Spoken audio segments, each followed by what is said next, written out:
bonsoir mes amis de la TVN. Ceci est un replay de la partie 3v3 donc contre Morbakos, le chef de Elite version 3 qui a complètement foiré pendant deux versions, d'où cette version 3 qui je pense sera un gros fiasco comme les deux premières. Donc voilà, cette partie oppose deux TBN et un inconnu contre Morbakos, Funch B qui est un très bon joueur sur Use, et un inconnu qui vous allez le voir à travers ce replay, est vraiment pas mauvais du tout.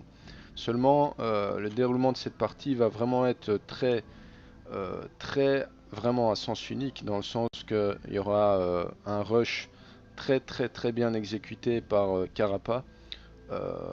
Et je vais vous détailler comment celui-ci a été fait, et aussi comment les ennemis ont essayé de parer à ce rush, et leur stratégie de départ qui était vraiment pas bonne, surtout dans le cas de Morbakos.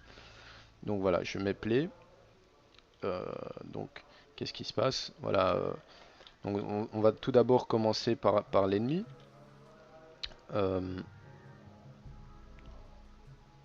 Voilà, quand on analyse par exemple, Morbakos euh, choisit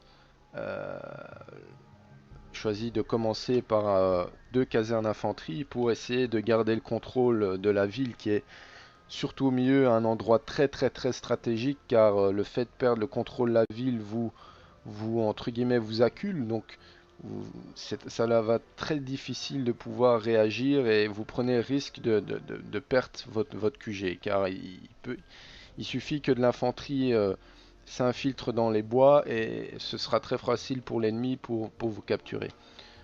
Pendant ce temps-là, Senflor va aussi faire une caserne qui est tout à fait normale pour pouvoir prendre le contrôle de sa ville et ainsi pas être submergé. Seulement, Morbakos va faire une très mauvaise idée, car l'infanterie italienne est parmi les plus mauvaises du jeu, et c'est vraiment une très mauvaise idée. Moi, dans mon cas, ce que j'aurais fait, c'est que j'aurais fait une réco infanterie à 10 $ et j'aurais fait du tank léger.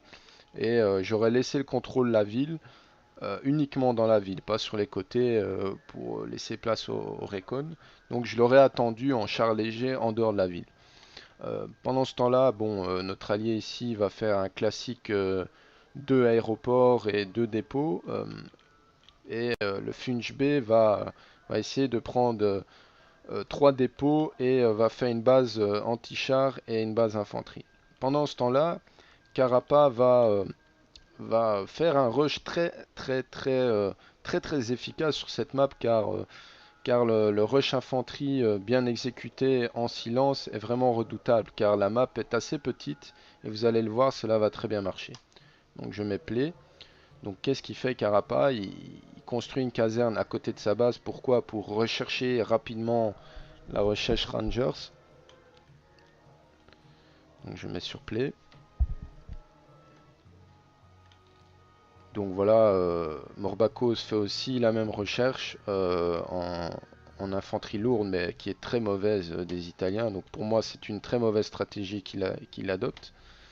Et pendant ce temps-là, son allié part en bomber, ce qui n'est vraiment pas du tout une mauvaise idée, car il sait très bien que ça va jouer beaucoup sur l'infanterie.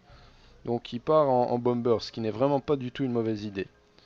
Donc voilà, Carapa qui crée deux casernes avant le pont. Pourquoi avant le pont? Parce que c'est un endroit stratégique qui permet vraiment de disposer d'unités très rapidement, et ainsi être près de l'ennemi et frapper par la vitesse. Et pour toute précision aussi, les Rangers, donc l'infanterie lourde USA, est de très bonne qualité. Bien évidemment, ce n'est pas de la Guardia, mais c'est pour moi la deuxième meilleure infanterie. Donc voilà, Morbakos peine comme prévu, parce que l'infanterie italienne est vraiment très faible, même qu'elle soit lourde. Donc Carapa il rush, voilà, il fait un rush très bon, il se dirige vers la caserne, puis ensuite vers les DCA et la base anti-char, ce qui va vraiment étrangler le Funch B qui s'attendait pas à ça, car Carapa a choisi deux bonnes ruses. Il avait choisi de, comment dire, de camoufler sa base ici pour ainsi que son attaque soit un petit peu invisible. Donc attendez, je mets qu'en neutre. Donc là, voilà, Carapace continue son rush. Voilà, Funge B évidemment pris à la gorge et mentalement à craquer.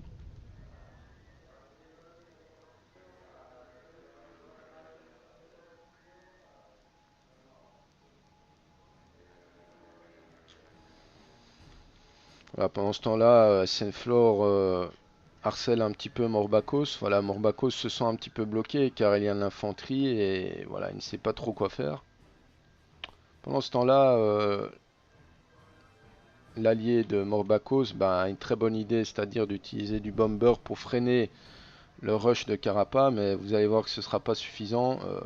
Carapace, pour moi, fait une légère erreur ici. Il n'a pas dispersé ses infanteries en voyant les bombers. Pourquoi disperser ses infanteries? Pour que les dégâts soient nettement moins énormes. Voilà, s'il avait dispersé ses infanteries, il aurait été beaucoup plus efficace. Pendant ce temps-là, il rush au milieu, ce qui est une très bonne idée, et le fait d'essayer de capturer sa base char, car ça représente le plus gros danger pour essayer d'annihiler son rush. Donc vous allez voir, heureusement, voilà, il met un blitz justement pour augmenter cette vitesse et étrangler véritablement Morbacos. Voilà. Il essaye tant bien que mal de sortir du Veloce, mais c'est trop tard, c'est beaucoup trop tard. Et vraiment très très mal joué de Morbacos. Mais bon, voilà, on ne pouvait pas s'attendre à beaucoup de choses de cette équipe. Surtout que Morbacos est soi-disant le plus fort joueur des élites. Mais voilà, bon, en même temps, c'est pas vraiment difficile. Mais voilà, pour moi, c'est vraiment pas un gros adversaire. Mais bon, ça n'enlève rien au mérite de Carapace qui aura fait un très bon rush je vais dire surtout aussi à la tactique de SN Floor qui a bien résisté au milieu et mis la pression comme il fallait et Carapace a fait le reste.